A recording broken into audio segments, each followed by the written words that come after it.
Stand up. Stand up. I'm saying it till something inside of you shakes. Stand up. You will not be. It won't have to pass to another generation. Stand up. Deal with your issues so you can be deliverer for so many. Stand up. I feel this thing. Be everything God called you to be. Stand up. Take up your space. Somebody shout at me, stand up. He's commanding you, stand up. Can we be honest? I've protected your heart, I've protected your soul. But don't give me another year of excuses of why you can't be the leader that I've called you to be. Stand up. I don't need to know all of the reasons why. Nobody in your family has done this. I've been trying to get somebody for 40 years to just stand up and take on. I already got the grace for you to do it. I'm right here with you, but you got to make a decision to stand up. God's calling is a command. Most of us act like it's an option. Isolation. And I know you're in a room full of people right now, but the truth of the matter is many of you feel very alone. I know you got a big family, but they don't really know what's going on.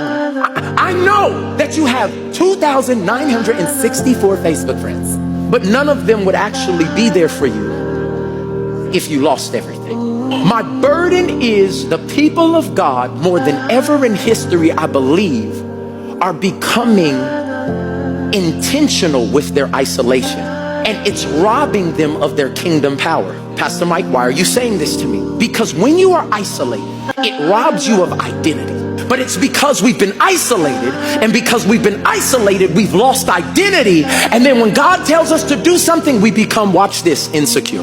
It's a great show. It's a bad way to live. When God calls you to do something, he says, be strong and courageous. And so many of us, because of isolation and loss of identity, we are insecure and we do not do what we know God has called us to do. And we end up living unfulfilled. But in the kingdom, somebody say in the kingdom. The kingdom currency is about connection. And when you get connection, watch this, you get confidence. God's pattern is partnership. Two people are better off than one person, for they can help each other do what? Who wants to succeed in this next season of your life? What if I told you it's going to take somebody else? If one person falls, the other can reach out and help. But someone who falls alone is in real trouble. A person standing alone, watch this, can be attacked and defeated. This is not just spiritual, this is natural animalistic law. If a predator is going to go after someone, who does he go after in the bunch? Not just the weak one, the isolated one. Jesus told him, stand up, pick up your mat, and walk. He will ask you, do you want to be made whole? God, I can't because, Cool, stand up, pick up your mat, walk. Stand up, pastor this church, read your Bible, lead a generation to me. I'm telling my own testimony right now. God will ignore your explanation to call you into something. You either stand up in your calling or sit in your can't. I will take up my space. I will have dominion. I will be everything God told me to be. I'm going to be an ambassador of the kingdom on this earth, whether it's in education, special needs, government, music. I'm going to do everything God called me to do. It don't matter if nobody's done it before. I'm going to be a pastor that does music, movies, preaches. I'm going to do everything. If he put it in me, it's coming out. Stand up. Do you want to be made whole? How many people have ever fallen in their life? Like relationally, physically, emotionally. You did something stupid. Okay, if your hand is not up, you're a liar. Just real quick in the house of God, liar. The fall is predictable, whatever it is. Pain can be padded with relationships. Let me explain it. The pain does not come from if you fall. It comes from how far you fall. If I was to fall off this stage right now into this hard concrete, the fall wouldn't hurt me. hitting the ground with. So many people think the pain is in the fall. Pain is in what you hit and how far you fall from. But whenever I'm talking and I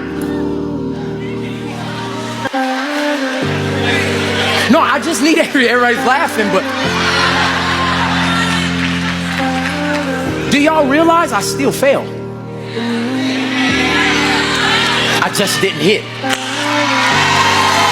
You gotta get the people in your life that no matter when you fall, it doesn't matter how you fall, they're the ones that can. Y'all missed it.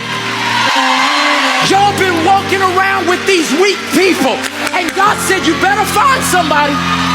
When you get the right people around you, the fall may look awkward. This is the type of friends you need around. Friends that are anticipating.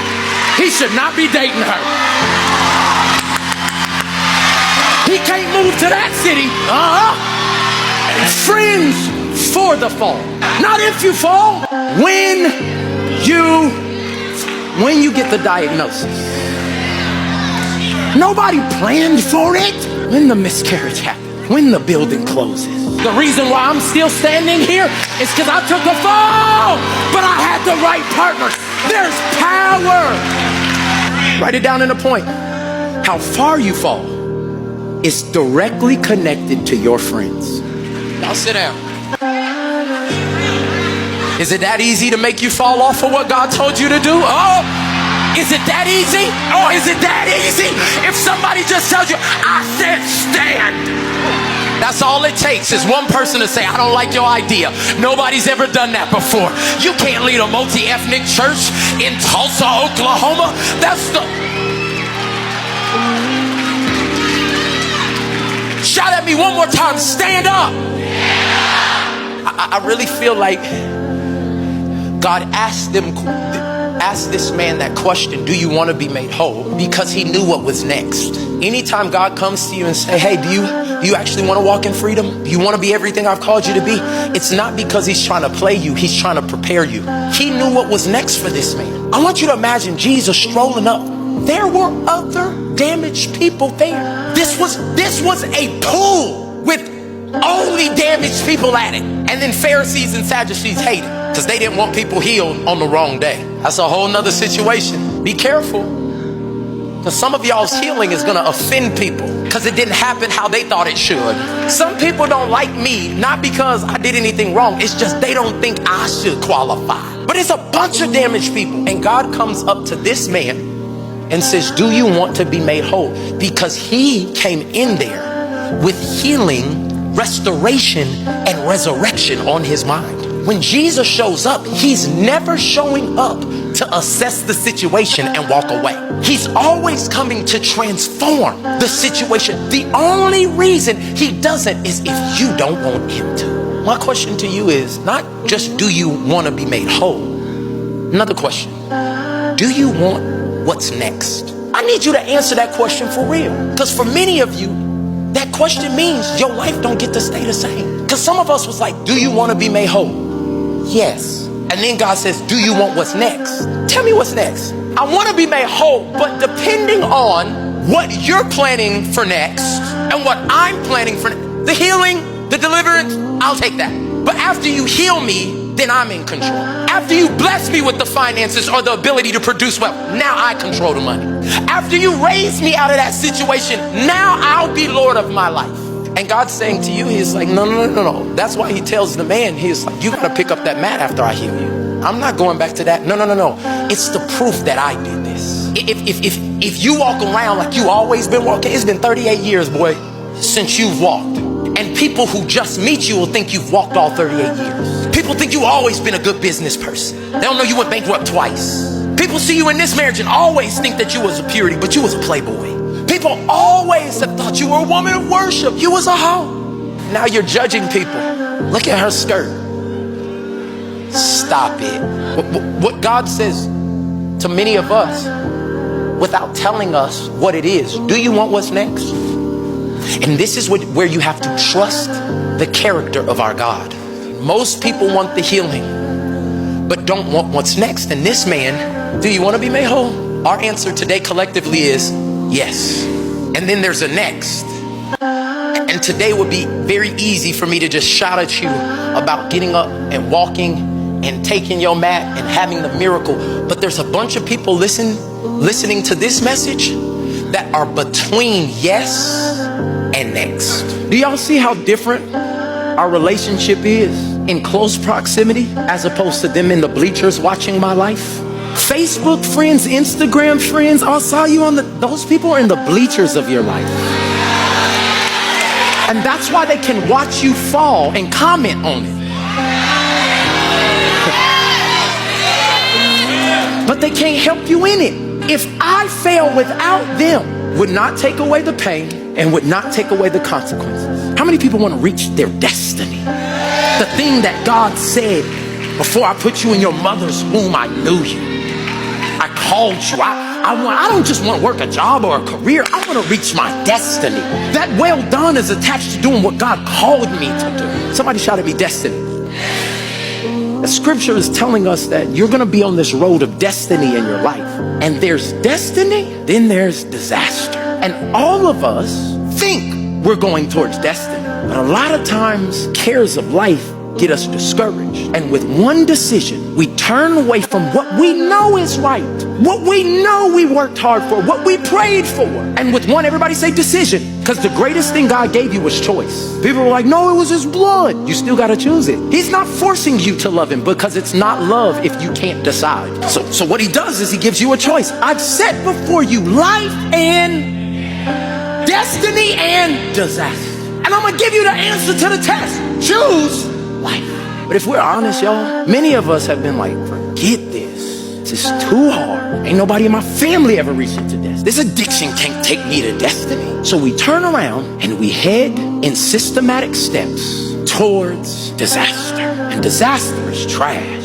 Sleeping with 4 and 5 people every week, still lonely. Got that paper? No peace. I'm significant, but you've lost sensitivity. And the only thing sometimes, I'm just submitting sometimes, the only thing that can stand between you going towards your destiny and making a decision to go towards disaster is the right partner. Part of us having partners is they get in the way when we want to do wrong. Now, I know everybody in here religious and you and Jesus, that's all you need. But that's not all Jesus needed. If anybody, it could have been just on their own, doing their own thing. But he decided, and this is what I found, that there's 3 reasons why people go towards disaster. It's not all of them, but it's the main ones. These are the reasons. Number 1, write it down, because some of y'all in this category. A lot of people turn away from their destiny and go towards disaster because you just wild. Oh, you thought it was going to be something profound and deep. You have made a partnership with the devil. You are willingly waking up every day, listening to music you know ain't going to make you a man of God. And many of us are just wild. When I start wilding, but all of us can have a moment of wilding. My question is, who's in your way? No, it's my birthday though. Who the friend? Like, I'm about to don't, it's not worth it. Zip it back up. Okay. And some of y'all have nobody in the way. It's my birthday. By that time, get out of my way, because you know I don't have no friends. By the time now your relationship is in the trash. God, why would you let this happen? Because you wouldn't get in relationship. Nobody knew. Nobody picked up your phone. Nobody saw it on the table. There was nobody around you when they was like, you coming through? Who is this? Some of y'all need to take the locks off your phone, because everything you looking at ain't leading you to destiny. You wildin'. You check the shade room every morning. I'm not saying that you don't gotta know what's, but the first thing you let into your spirit, you wildin'. Let me give you another reason, because everybody ain't wildin'. Some people, watch this, are wounded. I gave everything to that job, and the first time they gone, acknowledge me, then they lay me off. Done with this. No, hear me. It's not worth it. I gave everything to them, and they never, ever even saw me. I made them millions of dollars. They never acknowledged me. They let me go. I have a family. So let's. Who's the partner that's giving you power? Who's telling you cuss? And then we're going to pray about it. Being a partner is not being God. Because some of us, I can't be their partner. They just full of the devil. Hold on. We all got something in us that ain't the best, but could you be a partner to let somebody process? but still lead them towards purpose. Between yes and next, it's not Jesus's work. It's yours. Because you want Jesus to do your work. Why you have to sign up for counseling? Because that's not Jesus's work. It's your work. Why you have to get into a B group for accountability? It's your work. This man had to. What is in between yes and next? Watch this. Your faith. We just got to standing and picking up our mat. You haven't even seen us walk yet. We got our testimony, but baby, the dominion steps that we about to take, the territory that we're about to leave our footprint in, if somebody got crazy faith to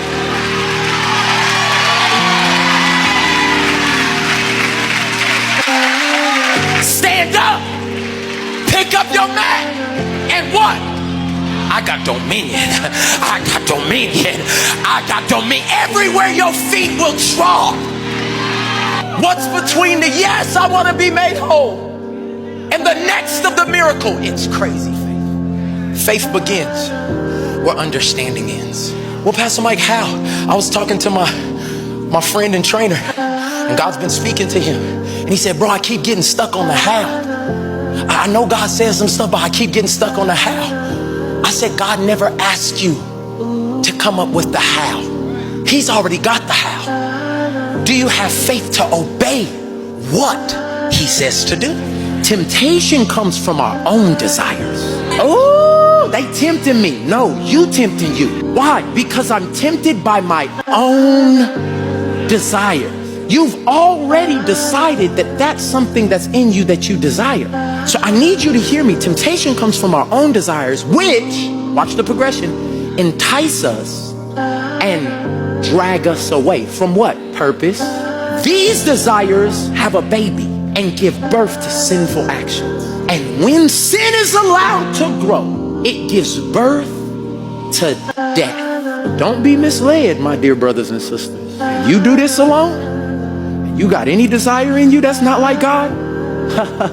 And we all do. Have nobody there. And it's a magnetic force. Now I'm still looking for it, but dadgummit. Ooh, I ain't there yet. I'm getting close. And somehow we end up in the trash.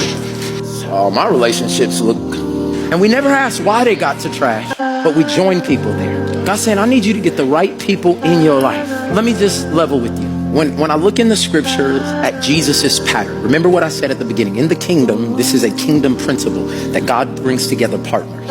When Jesus gives the Great Commission and tells the disciples, I want you to go out, gives them like literally the greatest command ever. I want you to go and take this gospel, and I want you to take it everywhere.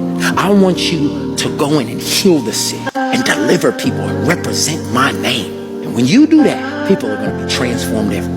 All I'm asking everybody is to embrace this thought that God desires for me and you and us to never be alone. Well, Pastor Mike, that's risky. Love is. Well, I've been hurt before.